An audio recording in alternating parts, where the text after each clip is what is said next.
ഇപ്പോൾ orders reserve ചെയ്തിട്ടേ ഉള്ളൂ. ഏതാനും നിമിഷങ്ങൾക്കകം ഇതുമായി ബന്ധപ്പെട്ട ഉത്തരവ് വരും എന്നുള്ളത് മാത്രമേ നമുക്കിപ്പോൾ പറയാൻ കഴിയുകയുള്ളൂ. അതായത് 20 ദിവസത്തെ കസ്റ്റഡി ആവശ്യം, അതിൽ എത്ര ദിവസം വരെ നൽകുന്നു തുടങ്ങിയ കാര്യങ്ങളിലൊക്കെ അല്പസമയത്തിനകം തന്നെ ഇക്കാര്യത്തിലൊരു വ്യക്തത വരും.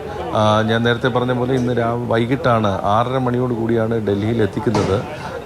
അത് കഴിഞ്ഞിട്ട് 4 മണിക്കൂറോളം നീണ്ട നടപടിക്രമങ്ങളുണ്ടായിരുന്നു. മെഡിക്കൽ പരിശോധന, അതുപോലെ ഇമിഗ്രേഷൻ, അതടക്കമുള്ള എല്ലാ നടപടിക്രമങ്ങളും പൂർത്തിയാക്കിയ ശേഷമാണ് NIA അറസ്റ്റ് രേഖപ്പെടുത്തുകയും ചെയ്തിട്ടുള്ളത്. അറസ്റ്റ് രേഖപ്പെടുത്തിയ ശേഷമാണ് ഔദ്യോഗികമായിട്ട് NIA വാർത്താക്കുറിപ്പ് ഇറക്കുന്നത്. അതായത് തഹാവൂർ റാണയെ ഇന്ത്യയിൽ എത്തിച്ചു എന്നുള്ള ഔദ്യോഗികമായ വാർത്താക്കുറിപ്പ് എത്തുന്നത്.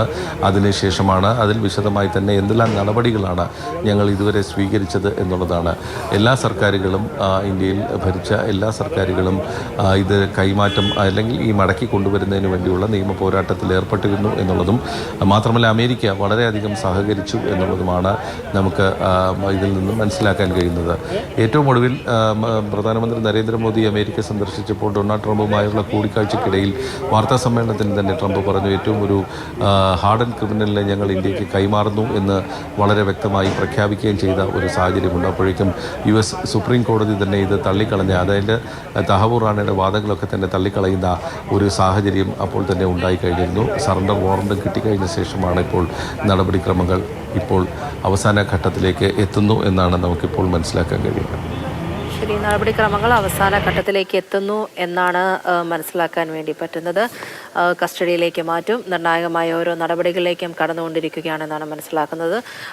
NIA ഏറ്റവും പുതിയതായി പുറത്തുവിട്ടത് ഒരൊറ്റ ചിത്രം മാത്രമാണ് ഇന്ത്യയിലേക്ക് എത്തിച്ചത്. അതാണ് നമ്മൾ ഒരു വശത്ത് കാണുന്നത്. 3 NIA ഉദ്യോഗസ്ഥരോടൊപ്പം ഒപ്പം നിൽക്കുന്ന തഹാവൂർ റാണയുടെ ചിത്രം മാത്രമാണ് ഈ നിമിഷം അത്രയും പുറത്തു വന്നിരിക്കുന്നത്. അതീവ സുരക്ഷയിലാണ് ഓരോ നടപടിക്രമങ്ങളും മുന്നിലേക്ക് പോകുന്നത്. ഉച്ചയോടുകൂടി റാണയെ ഇന്ത്യയിൽ എത്തിച്ചു എന്നുള്ളൊരു ഉണ്ടായിരുന്നു. പക്ഷേ അങ്ങനെയല്ല, വൈകുന്നേരത്തോടു കൂടിയാണ് എത്തിച്ചത്.